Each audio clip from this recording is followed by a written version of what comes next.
ANISHINABEG, ANISHINABEG. KITIGAN KITIGAN ZIBI donjaba. Bonjour tout le monde. Mon nom c'est Claudette Commanda. Je viens de la communauté de KITIGAN ZIBI, la Première Nation Algonquin. And my English name is Claudette Commanda. But my spirit name is Kani Michkijigun Kinu. That is who I am in my language. That is my spirit name. But my government name is 07300799202. And just judging from the chuckles, you pretty well, many of you know what that means, right? I'm very honored to be here to give the words of welcoming and blessing. I'm going to light one of our sacred medicines so I can offer my words in a good way. I hold this sacred medicine in my hand and I offer it in a good way, so my words to you will be said in a good way. And as I introduce myself as Kani Michkijigun Kinu, or Claudette Commanda, or that government way, I'm very proud to be here before you, and I've asked the Creator to bless this gathering. Kani Michkijigun Kinu Nindishinagaz Gijiminado, Daspinigen Genwen Daganag, Migwej Onje, Kokamis de Pegizis, Mishomiskizis, Ashish, Jojoaki. Migwej Onje, Awese Sug, Pineshi, Mishkiki, Migwej ni Genwen Daganag. Nibuk Sainda Kea Bochkijigun. Gishiminado, Migwej Onje, Kizagiewin. And what I've said in my language is that I've blessed you. I gave thanks to the Creator for this beautiful day. I've asked the Creator to bless you many more days with life. I've thanked Him for the water and our Mother Earth and our Grandmother Moon and our Grandfather Sun. And I thanked Him for His love that He gives us.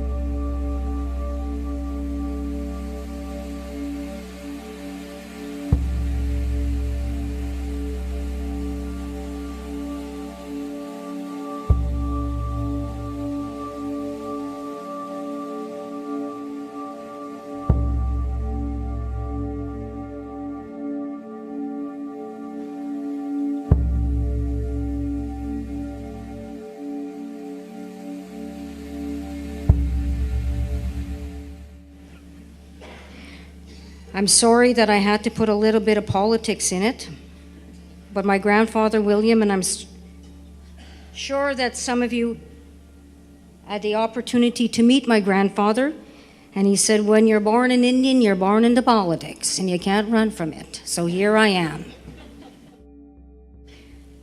But to each and every one of you, you beautiful people, brothers and sisters from the various corners of the world, I welcome you to unsurrendered, unceded Algonquin land.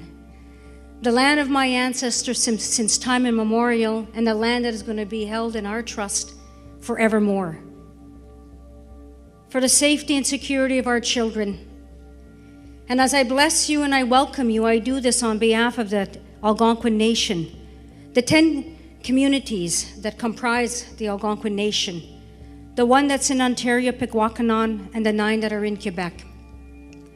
One of the powerful lessons that was taught to me ever since I was a young girl was that Mother Earth, we have one mother that we share, regardless of who we are as people. And we do share another commonality. We are brothers and sisters. We are human beings. And we are to celebrate our differences. Celebrate them, be proud of them, be proud of your heritage, be proud of your identity. Share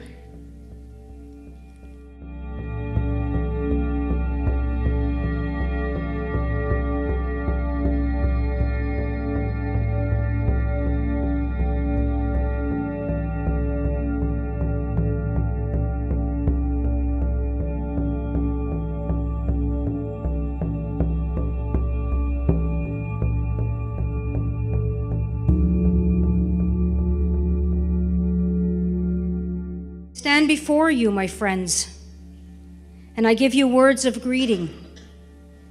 My mother is with me, my 4 children are with me, and my 10 grandchildren are with me. And all my relatives who've gone on are standing with me as well, and my ancestors as I greet you.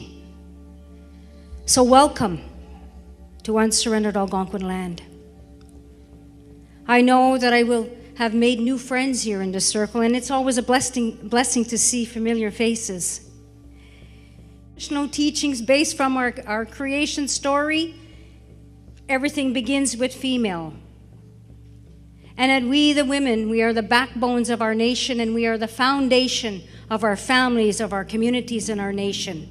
And no matter what race we come from, no matter what color we are or what creed we follow, we must appreciate the power of women. And it is time that the women regain their rightful places in their society. Many times people tell me, you're speaking this way because you're a feminist. No, I'm not a feminist. I am a proud woman, period. You're gathering here on international solidarity. That's powerful. That's power. It is power of the people's voice. It is because it's power of people's love and kindness and generosity that they have for others to help one another. If we are to make good change in this world, we can only do so through sharing of one another and being together and respect one another as people. As people. The work that you do is powerful. You've been doing this, for 40 years, and you're going to continue to doing it for many more years. And if there's going to be change in the world, and let me tell you, I don't have to explain to you, or I don't have to try to convert you, that if there's any time in world history that people need one another is today. Absolutely. With everything that's going on.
I am an advocate to raise the awareness on murdered and missing Indigenous women.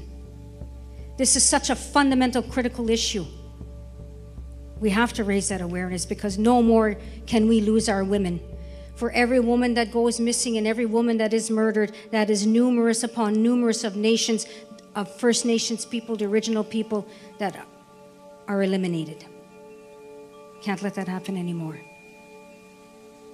I want my children and I want my grandchildren to have a Canada that is filled with love and kindness, an opportunity for them to share a better world. And my grandfather always said the only way that is going to come is going to be through people, because he had faith in people. And look at each and every one of you here. Look beside you. Look at your neighbor. You're connected here.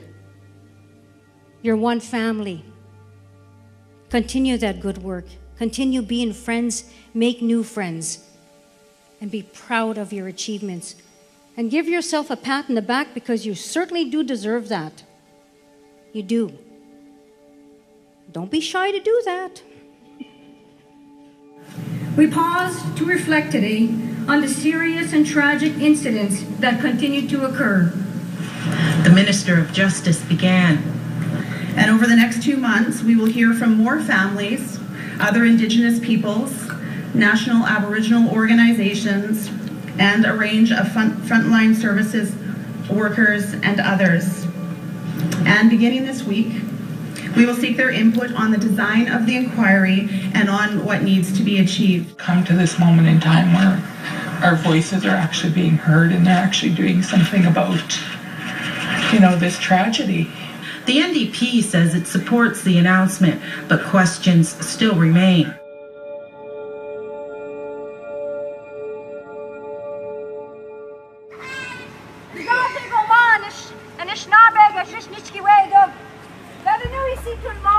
Welcome everybody here. Welcome to unsurrendered Algonquin land, the home of my ancestors since time immemorial. And on behalf of all the Algonquin people, the communities, we welcome you here.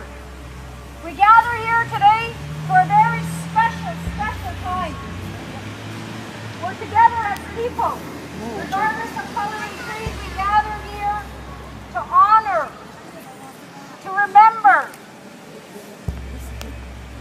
to give prayers and share our love for our Aboriginal sisters, and to never forget them. We are going to start this gathering. We're going to come together and we're going to walk from here. We're going to be together. We're going to join. We're going to walk from here to the Prime Minister's office. And I'm told that there will be a round dance. And then from there, we're going to go up to the big hill. We're going to go up to the place where everything is supposed to take place. We're going to go up to Parliament Hill and we're going to voice. We're going to gather. We're going to tell. We're going to honor, but importantly, we're going to give our message. So I want everyone to come together to follow behind these people who are leading. They're walking, holding up high in pride and love. The sisters, the mothers, the grandmothers and the aunties that have gone on, that are murdered and missing. And we cannot forget them. So together as brothers and sisters, regardless of what color we are, regardless of what nation we come from, regardless of what creed we may follow, we are here as brothers and sisters. So together we will walk, together we join hands, and together we will bring this message with one heart, one mind, one spirit. Right? Are we ready? Yeah.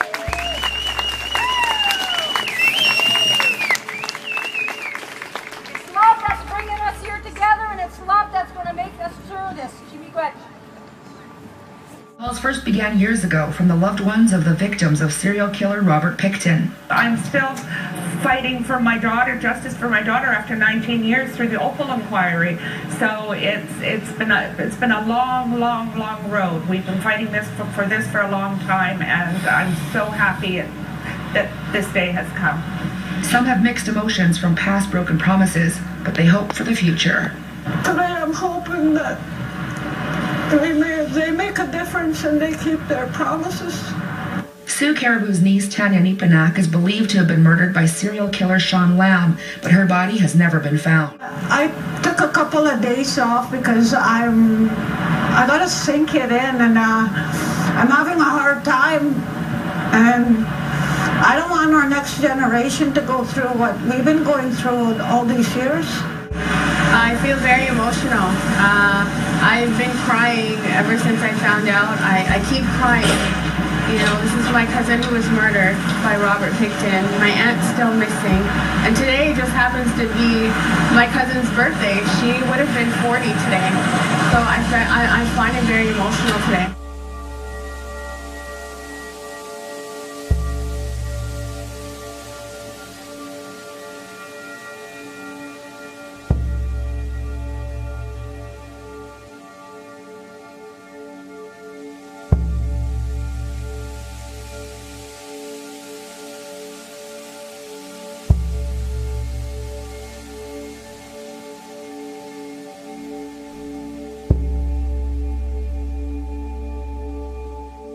This great lie that continues to perpetuate colonialism, to intrude on our rights, to feed the legal system with power to negate First Nations people from our right to our land, their jurisdiction of our natural resources, the education of our children, and even the right to our children. In essence, this legal authority, the discovery, is the most violent and mass weapon of destruction used by colonial and Canadian governments and the courts against First Nations, yesteryear and today. And let's not forget, and I keep stressing this, and any of my students can vouch for this, that Canadian law is built on the foundation of colonial law. And let me remind you that all of Turtle Island, which is called North America, this is Anishinabeg. This is Indian land, it's First Nation land. Long before this land became Dominion land, settlers land, Canadian or American land, or treaty lands, or government lands, or whatever land you want to call it, it was, it is, it will always be Anishinabeg, period. And our land is very fundamental and the essence for First Nations people. And this must be respected, absolutely. The law of colonialism and its impacts on First Nations. And I'm sure many of you know this law of colonialism. But for those of you that don't, for those of you that do, I'm going to remind you. Europe and the Vatican applied their laws against First Nations through a papal bull, through the doctrine of terra nullius, through the doctrine of manifest destiny, through the doctrine of discovery. The doctrine of discovery is the basis of all laws, including Section 35 of Canada's 1982 Constitution and those other laws affecting First Nations. The papal bulls laid the foundation for the doctrine of discovery to subjugate, to seize Indian people and Indian lands. And this doctrine created such misery for Indigenous peoples of the American hemisphere. And this doctrine needs to be dispelled. How can we move forward in creating a new relationship? How can we move forward to use Canada's laws to advance First Nations rights if these laws are built on the premise and on the foundation of the doctrine of discovery? This doctrine, this legal authority, has to be disbanded. It has to be eliminated. It cannot be used anymore. We know that historically both the colonial and Canadian, and as a matter of fact even American governments, they use this doctrine in their lawmaking on Indian policy, on treaties, and in court decisions relating to Indian title or land rights. So for example, we have the Johnson versus McIntosh, the Cherokee Nation versus Georgia. This is US law. We have the St. Catharines Milling here in Ontario. We have the Frank Holler case at the Supreme Court of Canada level, and the numerous other Supreme Court of Canada decisions dealing with Aboriginal title.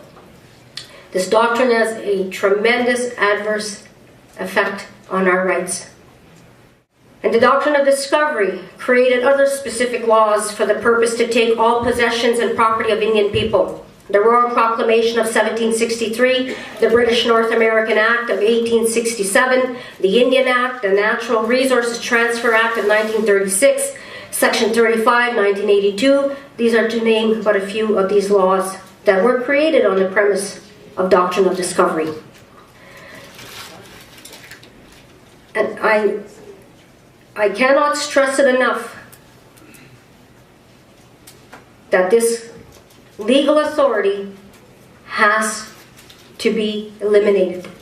It has to.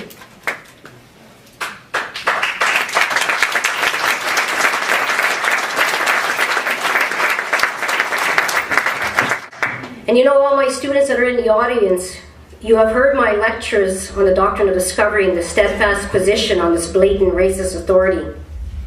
As a matter of fact, one of the last semester when I was teaching on Indian residential schools, we had the students had to give group presentations, and one of my students dressed up as the papal bull. Yes, let me tell you, it is bull all right, this doctrine of discovery. Well, I want to share with you my joy in discovering what Judge Slate said about this doctrine. Most recent, at a conference, Justice Slade, here's what he stated. The current Aboriginal Canadian relationship grew from the roots of Canada's constitutional tree, which in turn, as I've noted, is founded on what scholars term the legal fiction, called the doctrine of discovery. The doctrine of discovery, when defined as an exclusive principle of benevolent paternalism, or as it was in the McIntosh decision, as an assertion of federal ownership of fee simple title to all the Indian nations in the United States.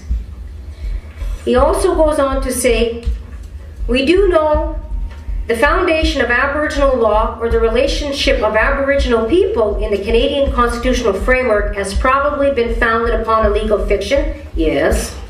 In other words, the roots of the Aboriginal law tree are rotten and are incapable of bearing anything that is sustainable. Our attempts to craft new and creative branches onto this tree, as we have witnessed since 1982, will not bring health to the tree's roots. I believe that nothing less than a new approach is required, which includes discarding the false discovery document and all that grew out of it, and especially that Canada's first inhabitants are wards of the states. Because you see, this doctrine of discovery did place us as wards of the state, and we're still under the wards of the, classified as wards of the state.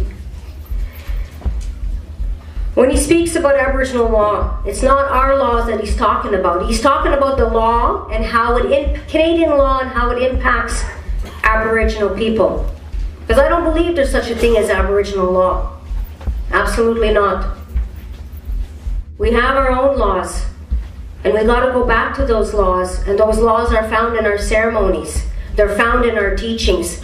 We had our own form of governance through our traditional ways, through our societies that were collective, cohesive. And everyone in the community had the right and had a fundamental role in decision making. It was important. Men and women had their roles and responsibilities. Today what we have is how Canada applies its laws to Aboriginal peoples. Canada has created 3 categories of placing us under Aboriginal people, the terminology Aboriginal. You have First Nations, you have Inuit, you have Métis. We are different people, very different.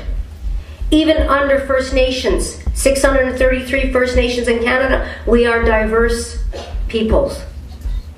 We have commonalities, absolutely, because we are the first peoples that were created here on Turtle Island. The first peoples. Long before anyone else came to these lands, we are the first peoples here. And we are going to continue to be the first peoples here.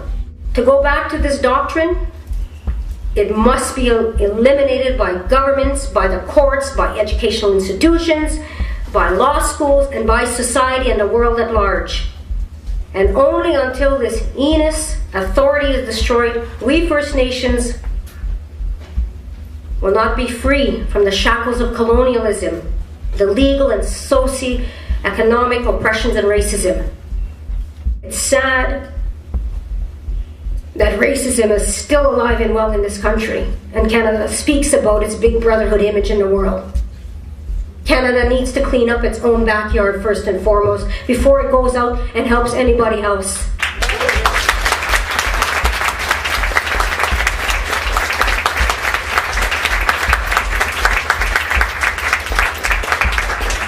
To dispel, to eliminate these colonial doctrines, we need to do this so we can celebrate a free and independent right to the jurisdiction of our homelands, our natural resources, to exercise the right to reclaim, to revitalize, to restore our inherent laws, our values, our histories, our languages, our cultures, and our sacred wampum belt treaties. And then we can have our rights honorably, legally, and constitutionally recognized and celebrate those legal victories from the courts in the same way that Canadians are granted legal protections. Where we can live side by side with Canada, respecting the fundamental histories, the rich culture and gifts of the original peoples of the land, and to uphold the spirit and intent of the treaties made between the First Nations and the settlers, which is essential in building and fostering nation-to-nation relationship based on mutual respect and understanding and coexistence as a people, so we can celebrate our differences. As my grandfather William said, he founded the Circle of All Nations, and that was primarily to bring people together in racial harmony. And we have to celebrate our differences. Doesn't mean to say everybody has to become a First Nation person, or you got to go back 10 generations, find a great-great-grandmother who was Cherokee. No, absolutely not. It means being proud of who you are, whichever race you come from. Learn your own teachings that the Creator gave you, because the Creator gave everyone, including, yes, white people. You have your creation story, and you have your roles and responsibilities and teachings as well. My grandfather meant bringing people together, celebrating those differences, but importantly, respecting First Nations history, respecting our rights, respecting our laws.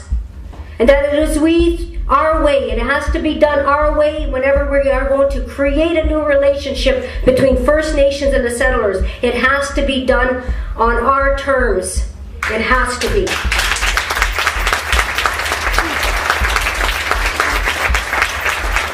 And is Canada ready? Are you ready? Are you? Then you need to go out there. Right. Good. Right. Okay. I'm not getting in the middle of this, because let me tell you what you need to do. Well, I say to you, make it your responsibility. Learn more about this doctrine of discovery. Learn more about colonial history. Learn more about First Nations history, traditional history. Learn more about the impacts of racism and colonialism against First Nations. And demand from your neighbor, your politicians, your lawmakers, your legal crusaders, stand together with us, and you too, as brothers and sisters amongst your own people. Stand together to end colonial dominance and oppression of First Nations by eliminating the doctrine of discovery as a legal authority. And then by standing with First Nations, that we create a new dialogue and action, to create a new relationship, nation to nation to nation, because we are nations. We're not a file in some government office up on 10 Wellington Street. And we're not Canada's Indian problem. We are people. We are nations. And come to us on our terms, and we will build a better country. Perhaps the 7 grandfathers will help you to make yourself ready for what needs to be done. And again, I say action is needed. To cherish knowledge is to know wisdom. To know love is to know peace. To honor all of the creation is to have respect. Bravery is to face the foe with integrity. Honesty in facing a situation is to be brave. Humility is to know yourself as a sacred part of creation. Truth is to know all things. The voices of our ancestors, the ANISHINABEG, must remain through our elders, for they were the ones that were given that responsibility to ensure that our oral history would never be forgotten. The voices must remain intact through our elders, our children, for us today, and for those who are not yet here. So the circle continues, one beginning with no end. I have spoken. Thank you for listening. Merci à tous. Thank you. Chimi wechni wichkiwedo.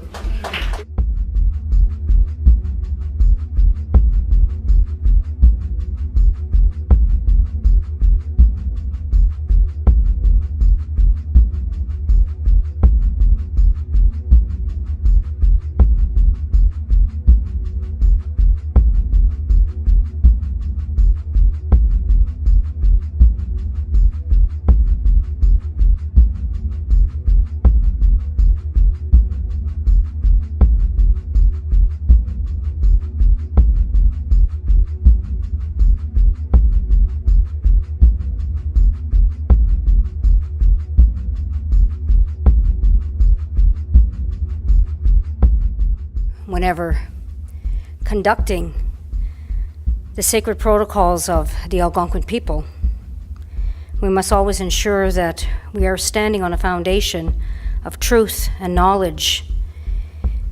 And our grandfather, the eagle, represents that truth. He represents that gift called the Bwewin, the truth. And when you hold this eagle feather, you hold this eagle feather in your left hand because it is the hand that connects to the heart. Dabwewin, root word. It's the word truth, but the root word ode, dabwe. So I have that responsibility to always speak truthfully and to welcome my relatives, brothers and sisters, to this beautiful territory of the Algonquin people. So I say to each and every one of you, Nichkiwedogashish Nishnabeg, Kanimich Kijigun, Kinu Nidishinakaz KITIGAN ZIBI Donjiba. Pijaji Goman Nichkiwedog, Pijaji Goman Anishinaabe Akio Mamawenewag. Bienvenue ici tout le monde, bienvenue ici à la territoire ancestral de Peuple Algonquin. I welcome each and every one of you, brothers and sisters, to this beautiful, unsurrendered, unceded territory of the Algonquin people. The land that was entrusted onto us by the Creator since time immemorial, and the land that we will ensure will be here forevermore in time immemorial. And when we talk about health, we know for us as First Nations people, the connection to the land is the first and foremost element of health. For indeed, our Mother the Earth and all of her substance and our teachings and the medicine that comes from Mother Earth, Mishkiki, what comes from the earth is medicine, and it gives us health, and that is so important. And regardless of what nation we come from, we have those sacred beliefs and the connection to Mother Earth and the importance of where do we get our health. And I say to each and every one of you, brothers and sisters, I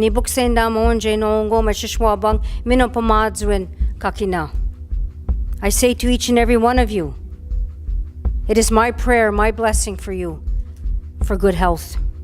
Mino Pimadazuin. The word for life. Mino Pimadazuin. The word we also use for health. Because when you have a good life and you're living in balance and harmony with oneself and with all of creation and others, indeed, you have good health. Your theme, the next 150 years, reconciliation and health, Absolutely, it is necessary. And I ask at this time that to remember the family that is suffering at this moment in Stoney Nation, First Nation, in Alberta. And I'm sure that you have listened to the news, you've seen it on the news, and if you haven't, I will tell you that 14 members of one family are suffering from flu-like symptoms, and a 4-month-old baby died, and other children are in intensive care, and adults are in the hospital as well. What has caused this? Overcrowding, substandard housing, contaminated water, mold. This is not good health, and this is what leads to disease. These are the realities that First Nations people are living with. We are living in these realities. And if Canada is true to its reconciliation, and each and every one of us in this room and beyond have a responsibility, and if we're true to making healing happen, then you have to listen to these realities. And I thank you, Monica, and I thank you, my friend, my brother, when you said, open your mind, your heart, and your spirit to listen. Our creation story, our ceremonies, our teachings, they talk about responsibility. They talk about living in mutual respect and understanding with Mother Earth and all of creation and with one another, regardless of what color and creed and title we hold. We have a responsibility.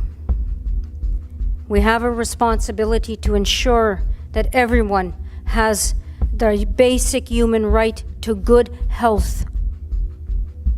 And we have a responsibility to walk together on this path called reconciliation. And you have a responsibility to hear the truth of our stories and our realities, that our people desperately need to live in good quality health, in good housing, not to pack 25 people into one house, and not for you to say, how can they live that way? We did not put ourselves there. We didn't. Colonialism and assimilation and racism, these are the impacts. They're real, my friends. Absolutely real. And I believe in hope, and I believe in good people. And I could feel the energy in this room of good people. And I know many of you, and I know you have good hearts and soul. I know you do. And I know you're going to be true to your conviction and standing firm.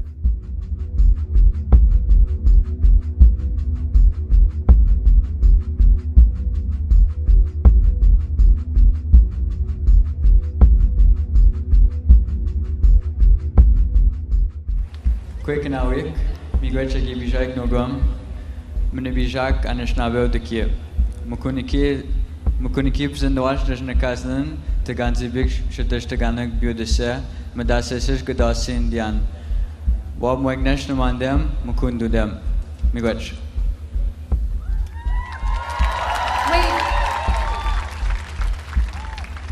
Hello, Canada, beautiful We Day people. How are you today?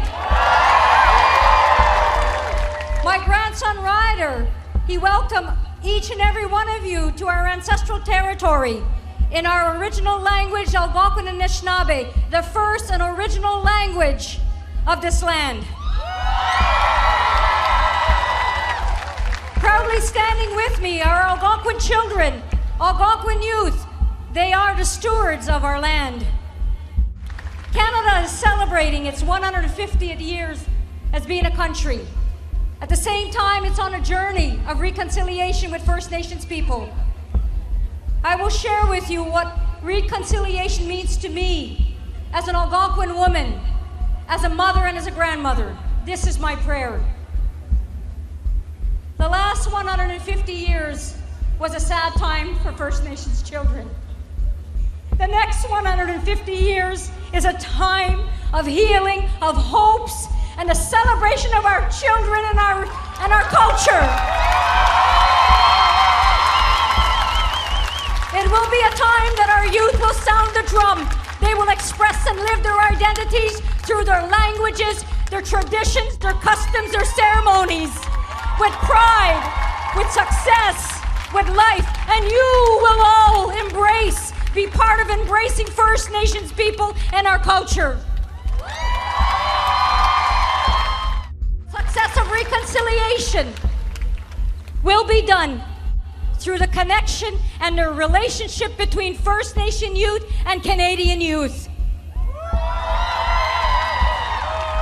And together, First Nation youth, youth of Canada, join hands in a spirit of respect, kindness, friendship, and love. And you lead us into the next 150 years to make Canada a better country for all children, for First Nations and Canadians. We are all in this together. You are the future. You are the leaders. We are all connected. All connected. To you, my friends, God bless you and your families. Peace and love. And just remember, hope is free. And we will do this together because we are friends, we are family, and I love you all. Merci beaucoup tout le monde. Thank you, and enjoy We Day. I wish you the very best, and as I said to the Creator, ni book saying dam ke aboj ki jigun ki jimna do a shishkichi migwe jonje ki zagi ye win. And that means I wish you a blessing of many more days, and I wish you love, peace, and kindness. And in my language, in our way, there is no word for goodbye, but what we do say to one another in our greetings is we say, Chimigwej niwichkiwe, Nigawab min, a yangwamazin.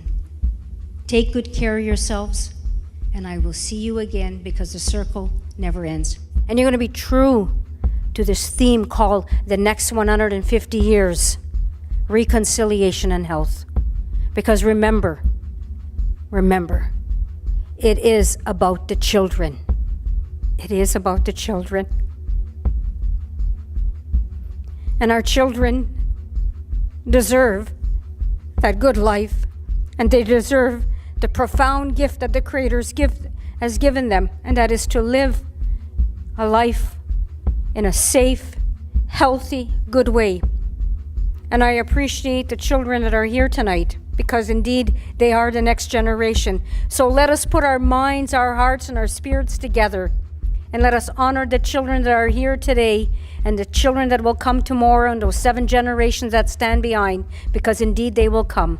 And let us honor our ancestors, the first ancestors of this land, the Algonquin Leader, and let us honor all of our ancestors. And together we will walk that road. We will walk the road of healing. We will walk the road of partnership, and we will build a relationship. And indeed, we will be the generation, the next 150 years. We will build that right relationship that was always intended between my ancestors and your ancestors, to live in mutual understanding and respect and peace. Chimigwej niwichkiwe dog, chimigwej. Thank you, my brothers and sisters. Thank you, my friends. Miigwej.